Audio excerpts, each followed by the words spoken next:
wave god in this motherfucker. Hey, shout my nigga Demi T though. Song pop like I'm Iggy. All they talking about is last night like I'm Demi. Say you got. It's Ink, the godfather of the Irish Drill Show, and my boy Demi TV. Damn ski pole for Michael Jackson.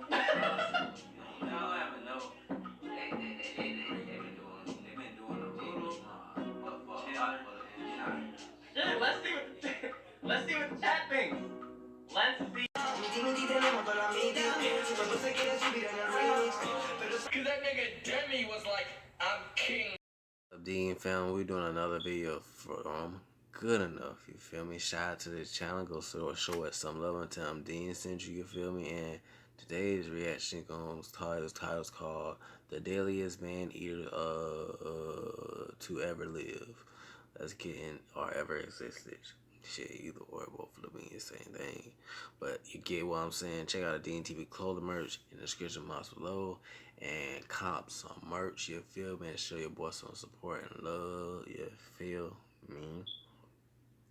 And subscribe to the channel, road to 100K million in the build. So click that subscribe button. Let's birth out as a family, as a nation. No further ado, let's get into this reaction. Let's start with the most horrifying man-eaters on the list and slowly work our way towards the stuff of nightmares. Number 8, the Spotted Devil of Gumalapur. The Spotted Devil was the nickname given to one of the most feared leopards to have ever lived. In the 1940s, in the state of Tamil Nadu, India, the leopard would claim 250 miles of jungle as its personal hunting grounds. But the reason this leopard was so feared was a large landmass, land made space to cover. What the fuck? For its proficiency in hunting humans. Now, if this isn't terrifying enough, leopards are nocturnal hunters, so any attack that would be carried out would be in the darkness of night, where you would never see it coming.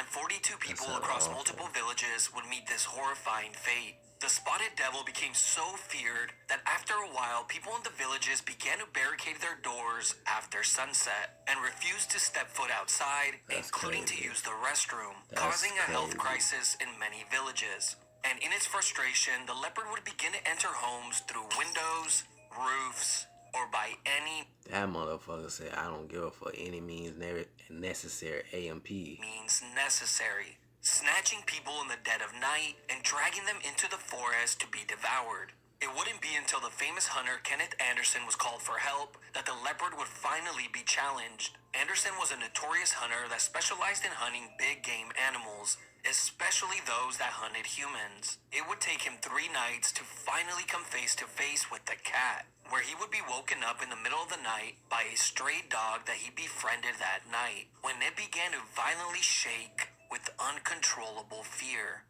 And when Anderson looked up at the roof, he would catch a glimpse of the devil before losing it in the darkness. He then began to actively search for the cat, and after a few minutes had gone by, he would be alerted by a bark from the stray dog, causing Anderson to quickly turn around and seeing the leopard charging straight at him. And in that instant, he managed to let off 3 shots from his .405 caliber Winchester, killing the cat in its tracks.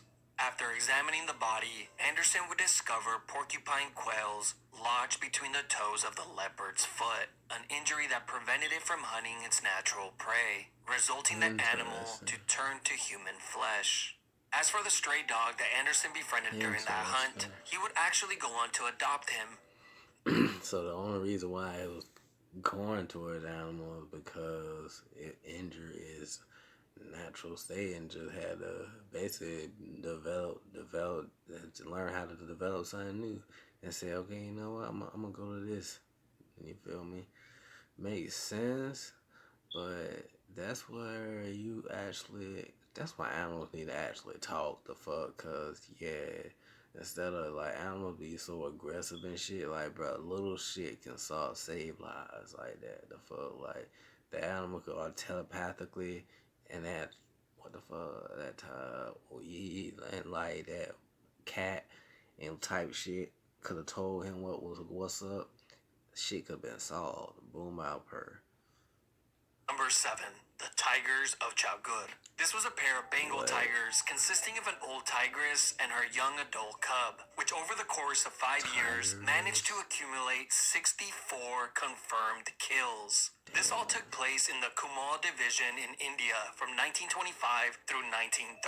The pair of tigers would turn a 1,500 square mile mountain region into their own personal hunting grounds. This terrain would include multiple villages which they actively hunted. They would alternate attacks from village to village, as this tactic allowed them to catch the villagers off guard. And after 3 years of pure hell, the locals began to reach out and seek the help of Jim Corbett. Jim Corbett was an Indian-born British Shit. Better get some type of help. Shit. Instead of just sitting there like a duck and just being for lunch. The fuck? hunter who specialized in hunting man-eating tigers and leopards. But to catch this pair of tigers, it would take Corbett 3 separate hunting trips that spanned over a period of 2 years. Eventually, on his 3rd trip on the 19th day, he would finally come face to face with the pair of tigers. He headed to the small village of Kala Agar, which was the last place the tigers were known to be. There, he began to hang buffalo meat as bait in the hopes that it would lure out the cats. While on post, Corbett would be alerted by a companion that they had heard the lions nearby. And before he knew it, he would turn a corner and catch himself standing right in front of the tigress at a distance of 8 feet. She was sitting next to a large boulder when Corbett would take the shot, killing her and putting an end to the attacks. He would then kill the young adult cub shortly after. Damn, that's tough. Upon further investigation, he would discover that the tiger's claws and canine teeth were broken and her front teeth completely worn down, causing her to turn to humans as her primary source of food. Number 6. Osama the crocodile. This was a The terrifying... majority of these animals just go towards human because they're like, oh man, I can't eat no more. I can't eat no more. I wish I can eat. Oh no, I wanna eat food. No, they do gotta survive. crocodile that lived on Lake Victoria in Africa from the years 1991 through 2005. It is believed that this one crocodile has eaten over 83 people. It's very difficult to confirm these numbers since the crocodile would oftentimes attack people that were fishing alone, and of course would consume them whole. There have been Damn. multiple instances This where pieces... this motherfucker had no gag reflex. This motherfucker was a straight glizzy guzzler. God damn.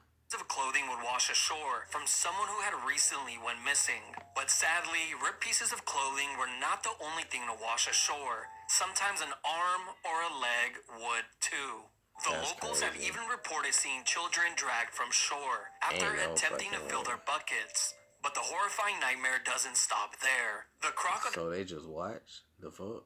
would even develop the skill of capsizing boats by slamming the boat from underneath, sending the fishermen flying into the water, becoming easy motherfucker's lunch. dangerous. This crocodile was He's such a menace that he would dangerous 'cause he's oftentimes smart just as launch shit. himself What the vertically fuck? out of the water and belly flopping directly onto people's boats, clamping onto fishermen's legs and dragging them into the water. And out of all the people this crocodile attacked, only 15 of them would survive to tell the tale. But This fucking alligator is on a whole nother thankfully, level. in What the 2005, fuck? the crocodile would finally be caught, where he was then killed and made into luxury handbags.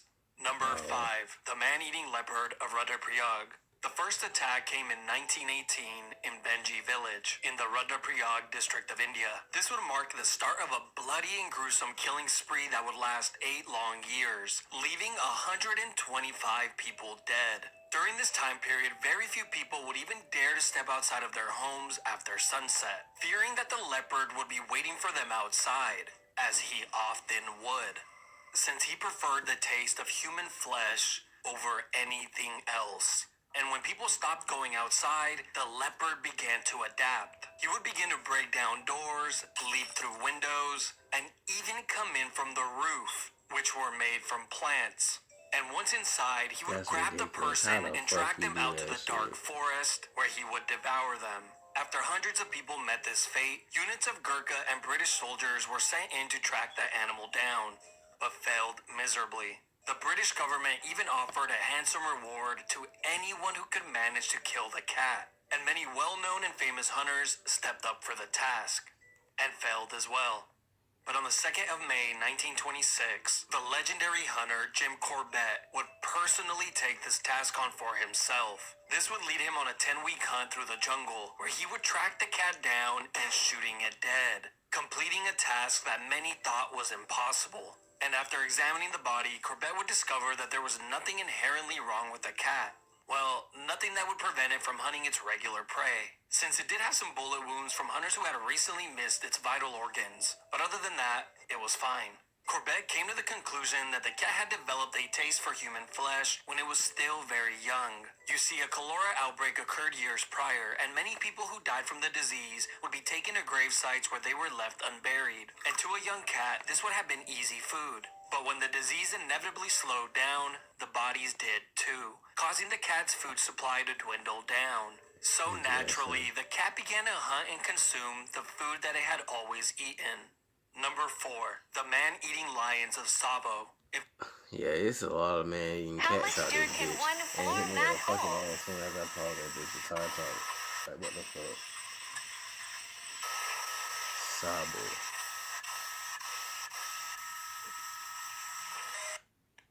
If there was any man-eating animal on the list that you might have heard of, this would probably be the one. The Savo man-eaters were a pair of male lions in the Savo region of Kenya. These lions would target construction workers who were working on the Uganda and Kenya railway between March and December of 1898. The pair of lions would stalk the campsites and strike in the dead of night by grabbing workers from their tents and dragging them out to devour them. It's said that anywhere from 28 to 138 people met this fate. These motherfuckers was murking niggas, massacring Around 30 niggas. Indian workers What the and an fuck? unknown amount of Native African workers. For some reason, no one kept records of the African workers that went missing.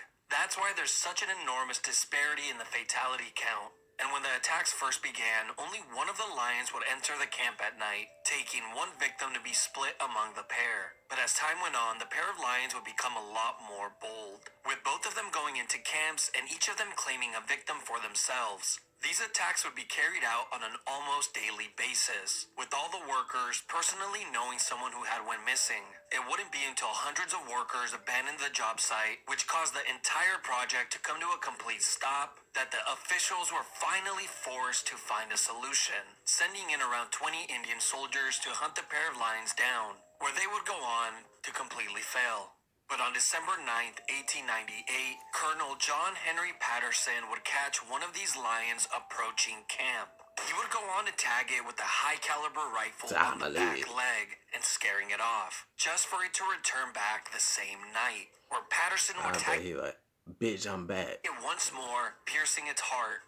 The second lion, on the other hand, was an absolute tank. He managed to survive getting shot 9 times with 3 different guns across an 11-day period. And it wouldn't be until Colonel Patterson yet again placed the final shot on its head that the lion would finally be stopped. That shit was Today, these on lions some- are proudly displayed at the Field some Museum in fucking motherfucking Resident Chicago. Evil types. Number 3, Shit. Gustav. Gustav is a large Nile crocodile from Burundi, Africa. He is rumored to have killed anywhere from 200 to 300 people on the banks of the Rusizi River and in the connecting lake of Tanganyika. All the locals in Burundi claim to know someone that has been taken by Gustav, or someone who has simply vanished without a trace. A few locals have even been attacked by him and were lucky enough to live to tell the tale, their bodies left covered in scars from the encounter. But here's the terrifying part. Not only is Gustav a man-eater who takes every opportunity he can to devour humans, he is also not a typical size for a Nile crocodile. In fact, he is much, much bigger, being the largest Nile crocodile to have ever been recorded. Here's an image of your average-sized Nile crocodiles, and here is Gustav. Scientists have speculated that his unusually large size prevents him from hunting his regular prey, so he had to resort to other means. Gustav is easily identified by the scars across his body, the scars that were left after being shot multiple times with an AK-47. After multiple attempts on his life, the locals are now convinced that his hide is so thick that it actually makes him bulletproof. To this day, there have been multiple attempts to capture him, but have all ended in failure. And as far as we know, he still roams the river to this day. Number 2. The Pinar Maneater. The Pinar Maneater was a male leopard who was responsible for over 400 fatal attacks, which were all carried out These fucking cats going crazy. in the darkness of What the night. fuck? This leopard single-handedly terrorized the villagers in the Pinar region in Almora district what the of fuck India in during India, the early bruh? 20th These century. motherfuckers Years would go murking by with the everybody leopard in having his India. What way the and hell? picking villagers off with ease. The locals, gripped with fear, refused to even step outside of their homes after sunset. The leopard would eventually adapt to this and began to snatch the villagers from inside of their homes, dragging them into Ain't the no jungle way. to devour them. This The leopard motherfucker pulled up on them. was so efficient in Motherfucker hunting humans disrespectful. that the government eventually had to step in and offer some assistance, the best way that they knew how. They called upon Jim Corbett, the legendary hunter who had a reputation for killing man-eaters. As we already covered some of his stories on this list. But to kill this elusive animal, it would take Corbett multiple hunting trips before he would ever even get a glimpse of the cat. Corbett would travel for days on foot through the dense Indian forest to reach an area where the leopard was known to hunt. And on his journey, he would even contract malaria. And that was Whoa. still not enough to stop him. Once he finally reached the village where the leopard was last seen, he would set up a base on top of a tree, but not before tying up a small goat 30 yards away to hopefully lure out the cat. Hours would go by while he waited at his post, and as it began to get dark, the birds would be the first to give him a sign, as they would begin to act out in complete fear. And soon after, he began to hear something brushing against the bushes right next to him. And all he could do was sit and wait. And this would go on for a few minutes. But eventually, whatever was in the bushes slowly worked its way towards the small goat and killing it. And in the complete darkness, Corbett was forced to guess where the monster could be, taking a shot towards the direction of the goat, followed by an angry grunt. And for a second, the scenery lit up from the shot, seeing the cat falling backwards and hearing it run back into the forest. The villagers were persistent and convinced Corbett to track the animal down that night instead of waiting for the morning like he wanted. He told them that the only way he would do it is if they promised to hold their ground if they came across the beast, as they would be the only source of light that he would have. They agreed and promised. They would then begin to track the blood trail left from the cat, following the trail through the jungle. When out of the darkness, the cat would emerge, charging straight at them. With the local villagers running for their lives, and in their panic, they began to trip over one another, dropping the torches to the jungle floor. And in the chaos, Corbett Ain't would no take multiple motherfucking way. shots at the leopard So where would they get that for shit from? and killing it. He would go on to write in his book that if the locals had not fallen down and tripped over each other, he would have been left standing there in the complete darkness, and the cat might have been the one walking away instead of him. Number 1.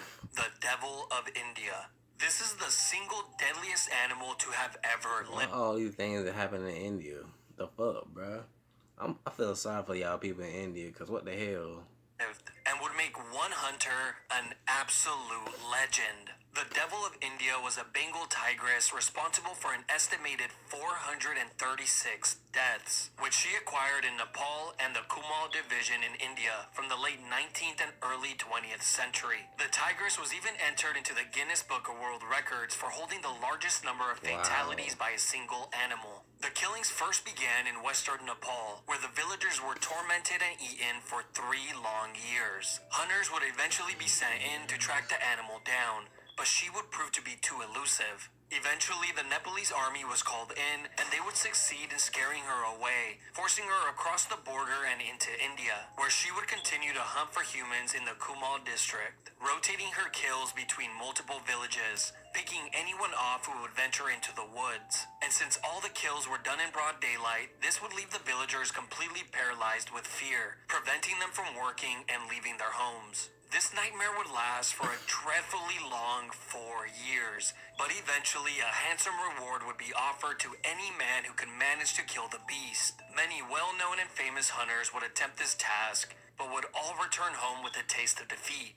But in 1907, a young and unknown 31-year-old hunter would take this challenge on for himself, and surprisingly, he would refuse the money as he accepted the task simply to help. He would begin this hunt with a 4-day trip on foot through the dense jungle before reaching the town where the animal was last seen. On arrival, he would be shocked to discover a ghost town, since everyone was locked inside of their homes, with the locals claiming that the animal had been roaring in the nearby jungle for the last few days. The young hunter would then proceed to the site where the last victim was taken, discovering nothing but a few of the victim's bones. While investigating, That's word of a tough. new attack reached the village. It was from the neighboring town. The hunter quickly set out on foot once again, but by the time he reached the town, he would discover that a newer attack had just taken place. He would reach the new attack site and began to follow the trail of blood, seeing nothing but a small glimpse of the tigress on the horizon. But he was forced to abandon the pursuit, since nightfall was but moments away. The following morning, the hunter came up with a plan. He instructed the villagers to make loud noises by screaming and banging pots.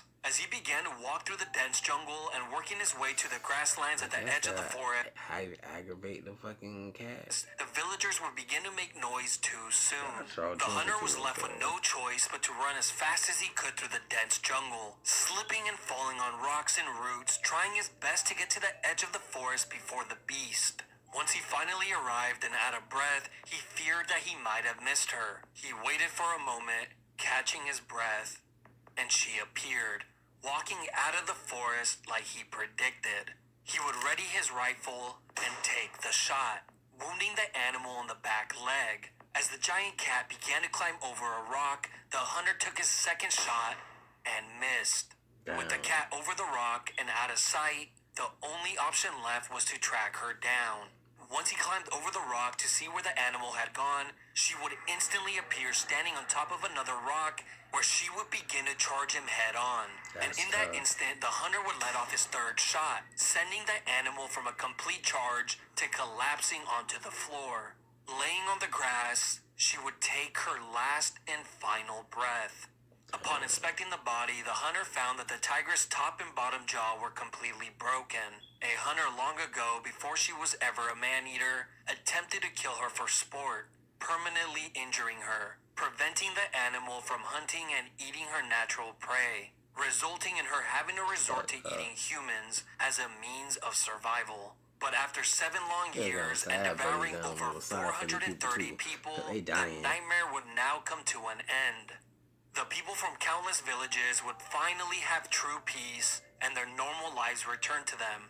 And for the young hunter who killed the beast, he would go down in history as one of the most prolific hunters to have ever lived. He would be remembered for generations and would even have the first national park in India named in his honor. This 31-year-old unknown hunter was no one other than Jim Corbett. Corvette.